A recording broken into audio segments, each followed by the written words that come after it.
Okay, so here we have Phoenix Dome's greenhouse dome. This is a custom polycarbonate cover. We've been partnering with Colin on this hydroponic grow tower project that's happening in here. Do you want to show us?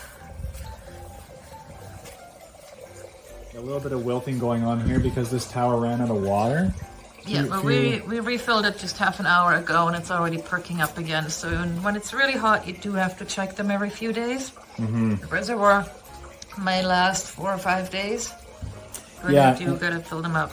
Yeah, and I have a few towers outside. And I haven't had to fill them again since I started them. So I think being in the greenhouse here, there's probably a lot more evaporation, but also evapotranspiration through the leaves because they're bigger here in the greenhouse. It gets really hot, and what I've noticed is that the towers that have the most leaves on them need the most water, obviously, because the plants just consume it. But it's still a lot less water than you would need if you're growing them in the dirt in your garden. Way less. Well, if you look at the size of the reservoir, what do we put in here? Like 20 liters? Yeah, like a 5-gallon jug every week or so, maybe 5 days. Yeah. That's something that I've really appreciated is like when I go away for a few days, I'm like, oh, I don't have to plan on watering my garden. I just leave it and it's self-watering. That's something that I've really noticed compared to like my soil garden that's right next to it. A good case point for the dome is I'm already noticing that we have like rack support. Yeah, the dome frame's really strong. You can go off of it anywhere. Here's in the reservoir and down in there. I'm going to pull it out a little bit. There's just a little aquarium pump. Little mini pump down there. And that is our happy waterer. That brings the water all the way up the central channel of the tower. Pumps it to a little catchment disc at the top that has holes, it's perforated, and then it rains down these little, it kind of waterfalls down and hits these plastic fins that are right behind each of these cubes, and then that just sends the water down into it. Can we take a look inside? Maybe we have a look. So there it is. Look at the look at the roots growing on that thing. Roots, and then you see the water raining down. Wow. So the roots just get rinsed. Yeah. And then there's I've noticed that the cube itself stays soaked because the capillary action is coming up through. So it's not just even the roots, but the whole cube gets wet. Yeah, 2-part mineral solution. So I feel you've been going through yours a lot faster. You have 8 towers here. Yeah. I mean, this was like $40 for the pair of them. Yeah. So if we're looking at like nutrient cost or fertilizer cost, it's actually really minimal. Yeah. Like really minimal. Especially compared to what we would need for soil amendments to be able to provide enough natural compost sources. And all sorts of things. Yeah. So this rack here is a little bit of a different system.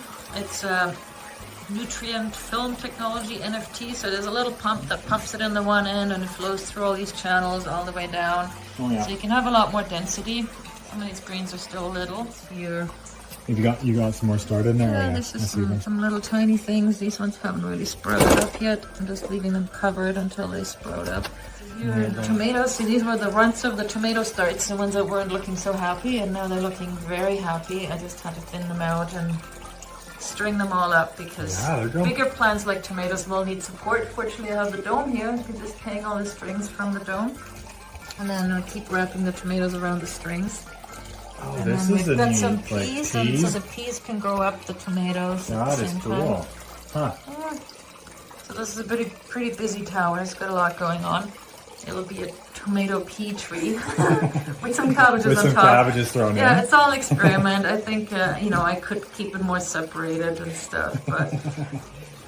And this is my strawberry tower. We've got the first ripe strawberries. I'm pretty impressed with this spray, honestly. I wasn't so sure how it was going to be to take the strawberries out of soil. Yeah, that's how they started. I already had them in soil because we were still waiting for the towers to arrive. And so I had to rinse all the soil off the roots and stick them in there, but they didn't even wilt or complain. Holy, look at what's going on there. They've got such giant roots. Wow.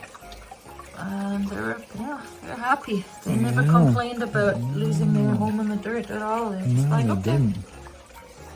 This year is kind of a big experiment year for us. This is our pilot year because we want to find out what happens when we stick all these plants in here and put it inside of a polycarbonate dome greenhouse. Yeah, And, the greenhouse, it gets so warm in here. I designed it to be able to remove some of the lower panels. Probably even in the next few weeks I'll have to remove them. Right now I'm just keeping the door open in the daytime, otherwise it's too hot. But yeah, we'll have to see if we can grow year round in here.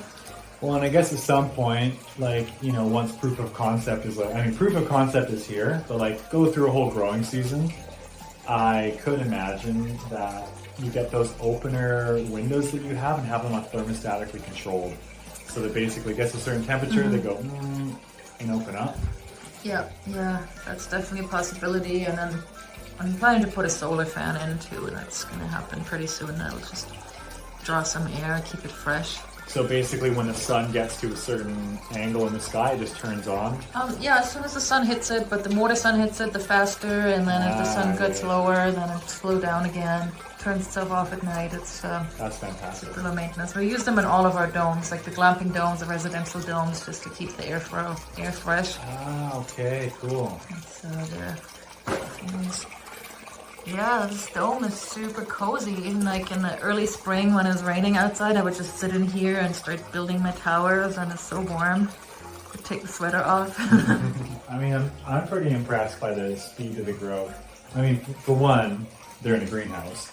But two, from what we've studied and understand, is that the plants grow even faster in these grow towers. Well, they're not lacking in anything. They always have enough water. They always have enough nutrients. Yeah.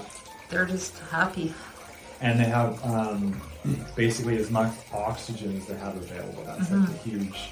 The difference even between hydroponics and aeroponics is that in aeroponics, they're in the air. There's more available oxygen from the atmosphere versus in the water they can take up the available oxygen that's just suspended in the water itself. And I don't know, I mean, anecdotally speaking, these look fantastic for like how long they've been in place here, and that we're still like, we're experimenting, we're learning, we haven't done this before, so this is, I'm seeing huge success here. I think proof of concept for it working here is like, we're in it now. Yeah, I guess to take this to the professional level, we'd have like spreadsheets and schedules of like how often we reseed our starts and stuff like that. We're not quite there yet this year, but I think, yeah, a lot of it is like automated, and a lot of it is just like on a schedule and replanting the towers. Yeah, again, on a commercial level, you'd probably have all of the same plants in a tower. You'd seed it at the same time, harvest at the same time, clean it all out, put new things. Yeah, you can literally just, you know, just demonstrate slightly, but like, yeah, you can just pick up the tower. Yeah, let's see what's happening in there. So we have... Yeah, so I guess you'd wanna... the roots are all the way down to the bottom of that section and starting to grow into the next. So there might be a little bit of root disturbance, and maybe you take out maybe this layer here where you're separating, but I'm sure it could, you know, if you really needed to do it. Yeah. Kind of like food Legos. It is totally food They're like Lego. food Legos. Yeah, so fun. Oh, nice.